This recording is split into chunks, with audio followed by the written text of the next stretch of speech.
What is up, everybody? Welcome to Sales Stories in Real Life, the show where professional salespeople share their stories on times that they were on the receiving end and they were actually being sold.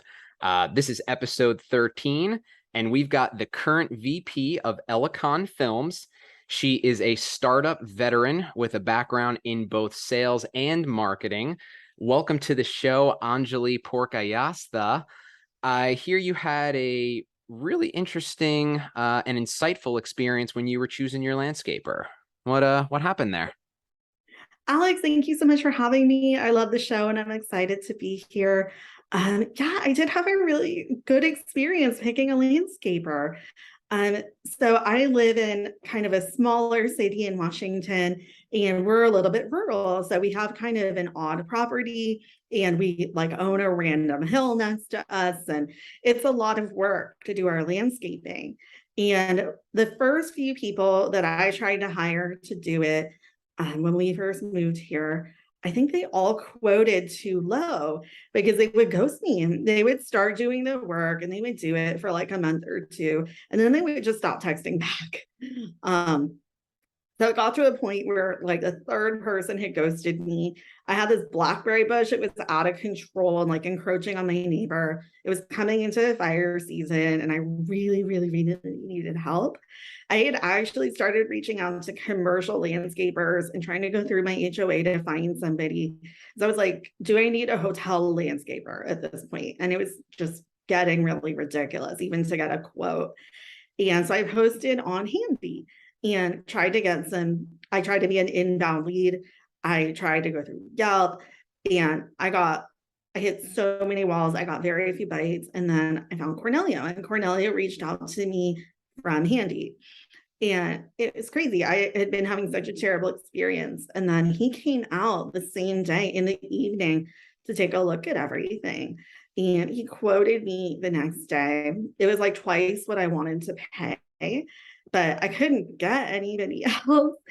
And so he came to do this huge cleanup. He did it right away. He understood all of my concerns.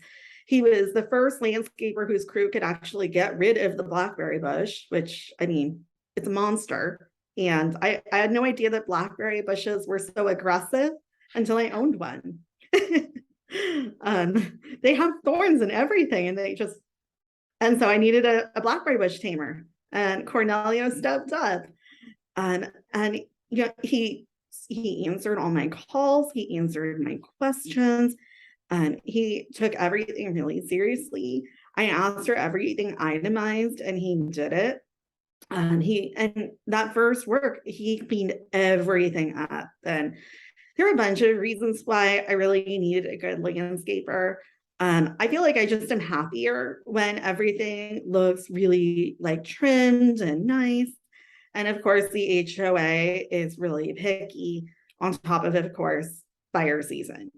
So, but he's done such a great job that I feel like it all comes back to me in terms of like property value and just peace of mind.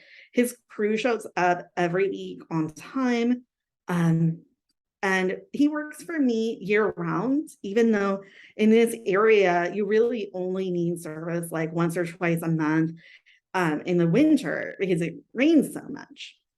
And when Cornelio first quoted me, he told me that that monthly fee that was twice what I wanted to pay was going to apply in the winter too, even though they would come half as much, because that was how he had to stay in business. And I was like, I want you to stay in business. Okay, let's do it. And he just has been amazing. Every time I need something extra, he steps up. And I feel like there's really a lot to say about the customer success side in what he does. Like recently, my dog and the neighbor's dog were trying to dig under the fence at each other. It was like, this is a matter of time before it's bad. And so we tried some different things. We tried putting up a board. My dog is terrible, and he dug under it. And I was like, I'm sorry, Cornelio. So we ended up putting in a bag of rocks with cinder blocks around it. And he did that whole thing for me, and he did it for free. He installed security lights for us when we had a prowler. Like, he just goes absolutely above and beyond. and he charges me a small fortune. I'm happy to pay it at this point. I talk to him all the time, and the property looks really good. Like if I look out the window, I'm looking at something that looks nice and it makes me happy. And we don't have any dry brush, and it was just fire season. So I've offered to be a referral for him. Every time somebody asks in the neighborhood page on Facebook about landscaping, I always tag him. I am such a huge Cornelio fan, and I know that he's irreplaceable at this point. Nobody else is going to do what he does, even if they charge me less. So I just, right now, I'm expecting him to raise his prices. I know it's coming any day, and I'm going to roll with it. What am I going to do? So first off, this is the most I've learned about blackberries in a very long time. Blackberry bushes, to be exact. Watch out for those, I guess. But this is great on so many levels, because one thing I'll say is one of the most common threads I see from all of these sales stories in real life's episodes is the importance of the customer experience, right? And the actual customer service. Because the previous folks that were doing the work for you weren't even reaching back to you, right? And saying, hey, we actually underestimated the work. We need to double our prices, right? So like he was coming in with a huge opportunity to not only do great work, right, but to get repeat business. And it's not like he took advantage of the situation, right, and said, hey, nobody else will do this work, right? I'll do a half-assed job and we can move on. He would always continuously do such a great job. So, I mean, when it comes down to, let's say, cleaning up for fire season, right, and all of these things that have critical importance to you, like as a customer, right, like how does that change your relationship, right, to Cornelio, or how does that like change his cachet, right? Let's just say, or your feelings towards him. I feel like he's constantly building trust and loyalty with me. We become pretty friendly over the years, and he goes above and beyond to find solutions for what I need. We had, like I said, we had a prowler last year and it was not good. So we needed all these security lights and stuff because we're pretty far from other houses. And he really understood right away what I needed, and he took care of everything. And even he's just above and beyond a landscaper at this point. And in a positive way, I think he's always telling me. I mean, it's a continuous sale, right? You could go and find another landscaper at any time. And here's what one of the things that stood out to me the most is that when it comes time to doing the great work all summer and doing the great work all fall, when he needs to charge you the same prices, even though he's doing half the amount of work in the winter, you're not going to kick and scream, right? You're not going to say, oh, I'm finding someone new, right? Or no, screw you, right? You're just going to say, yeah, I understand, right? Because you've built that trust with me. You've built that rapport with me. So that is like a huge standout. I mean, that first time, let's just say, right, that he told you, hey, I need to charge you the same, even though I'm coming half of the time. Was there even a thought in your mind of, oh, let me find someone else? Or was it just right away to, oh, well, guess that's what we're doing? Absolutely not. A huge thing for me is that he picks up the phone. I am a pretty direct person and I want things to get done on time.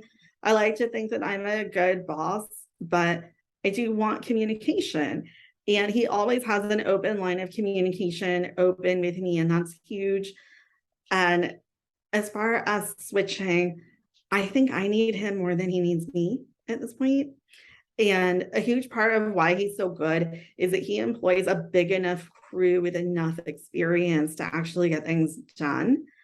And I value that very much. So I want to pay him enough to have the right tools, have the right crew, fix his equipment. Recently, he couldn't come fix something for me because he had a piece of equipment break down, and he sent me a picture. It was just like, absolutely no problem. Fix your equipment.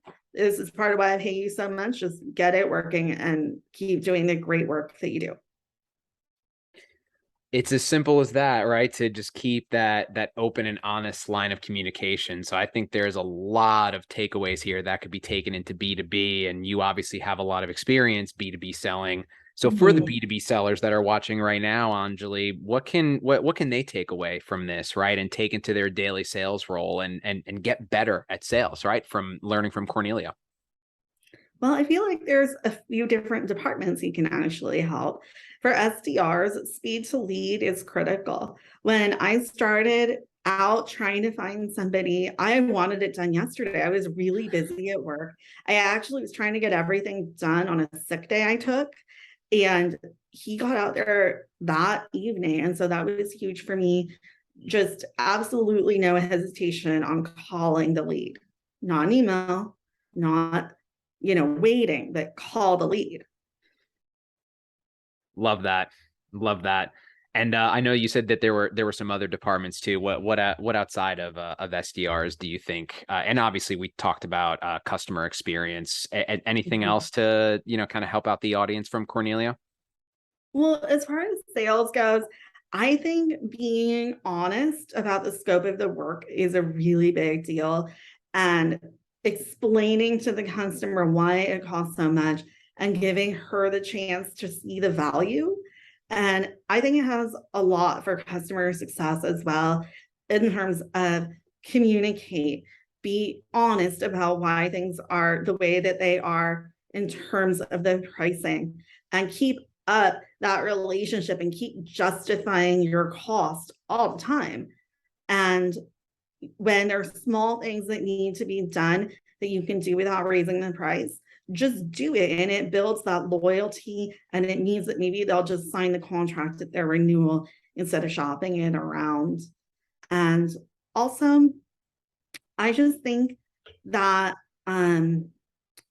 mutual respect of the work that he does and him always treating me with that same respect is a good thing.